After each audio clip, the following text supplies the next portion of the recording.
A felicidade dele dependia só de uma coisa: ficar em silêncio. Você e seu amigo estão perdidos numa nevasca, quando uma mulher aparece. Ela se aproxima e sopra uma névoa gelada no rosto dele. Ao tocá-lo, você percebe: ele está morto, congelado até os ossos. Lentamente, você vira o olhar para a mulher. Ela era linda, mas seu olhar causa medo. Enquanto te observa, ela esboça um breve sorriso. Você tenta gritar e não consegue. Seu corpo está paralisado.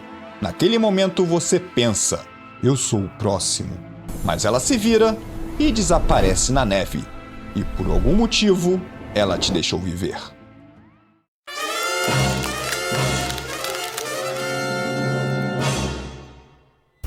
Nevascas como essa não são perigosas só pelo frio.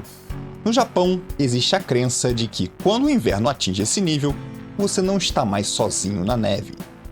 É nesse tipo de cenário que ela aparece. A Yuki-onna não é apenas um espírito que sai procurando vítimas. Ela surge quando a situação já está contra você. Quando o corpo está cansado, a visão falha e o frio começa a vencer. Você não encontra essa criatura preparado. Você encontra quando já está perdendo. E isso explica porque quase ninguém sobrevive. Não envolve luta, não existe confronto direto, não existe reação ou tempo para tentar escapar. Ela simplesmente se aproxima e sopra uma fumaça branca e gélida. É um gesto simples e silencioso, mas o efeito é imediato. O calor desaparece, o corpo endurece e em poucos segundos a vida se apaga como se tivesse sido desligada. Não é apenas um ar frio, é a própria morte entrando pelos pulmões. E não adianta se trancar no quarto. Ela possui a habilidade de se transformar em uma névoa, passando por espaços estreitos, como por exemplo debaixo da sua porta.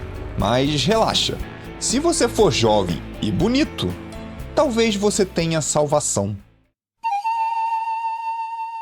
Em uma dessas aparições, a Yuki-onna deixou alguém vivo. Na província de Musashi, 2 lenhadores seguiam o trabalho como em qualquer outro dia de inverno.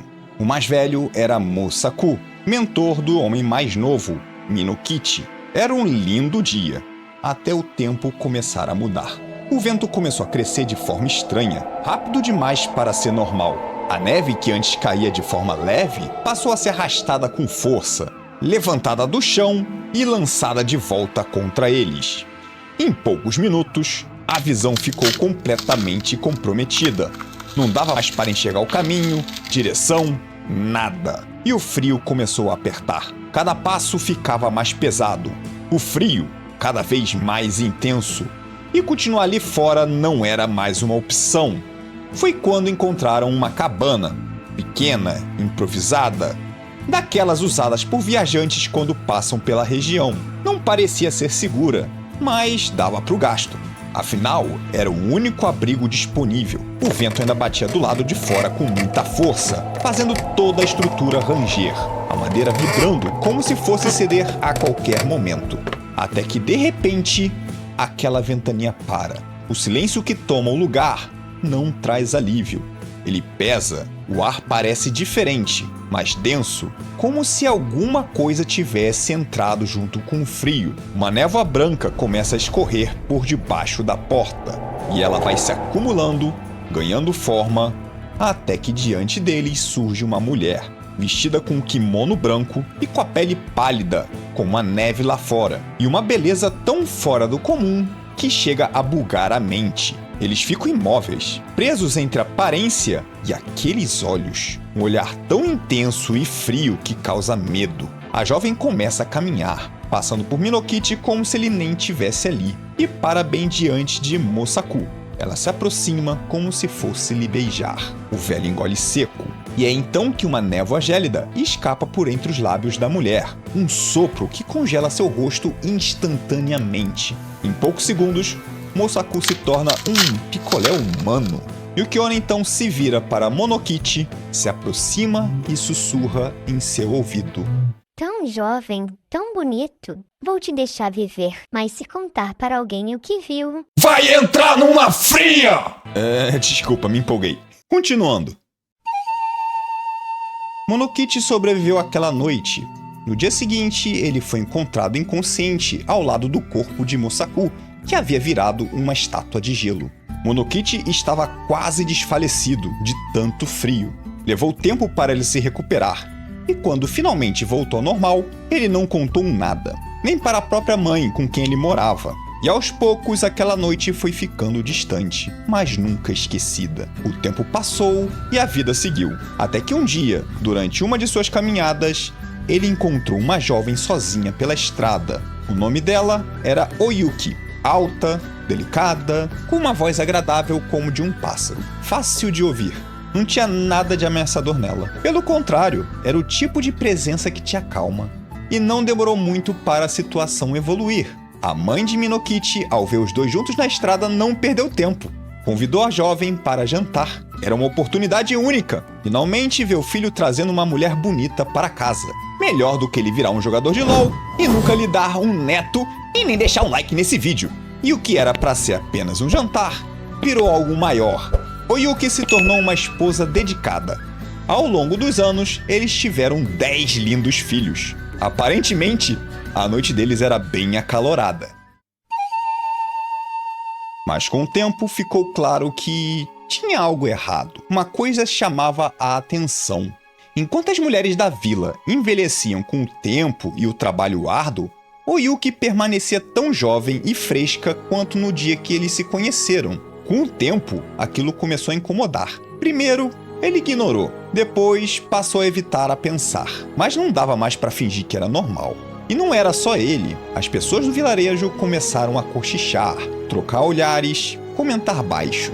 Mas ninguém dizia uma palavra, pelo menos não diretamente. Mas todo mundo percebia. Aquele passado que ele tentou enterrar começou a voltar. E sem perceber o que estava fazendo, ele cometeu o maior erro que um homem pode cometer: comparar sua esposa com outra.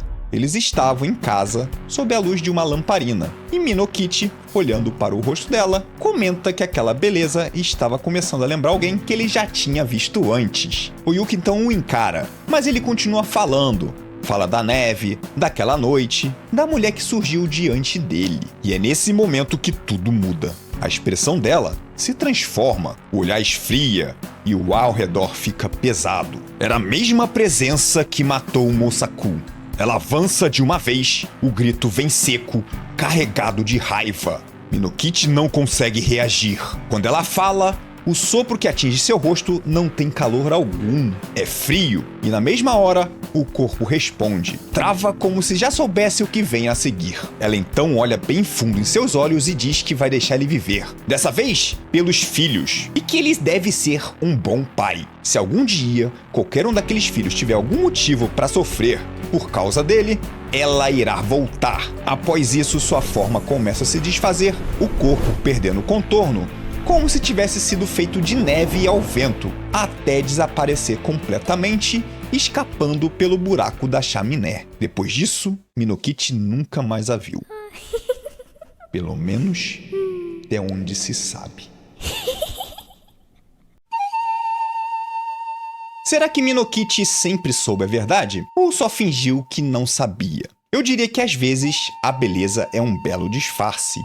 E que nem sempre a gente quer enxergar o que está bem diante da nossa frente. Se você curtiu essa história mais sombria, tem um outro personagem da mitologia chinesa ligado a morcegos e demônios que vale muito a pena conhecer.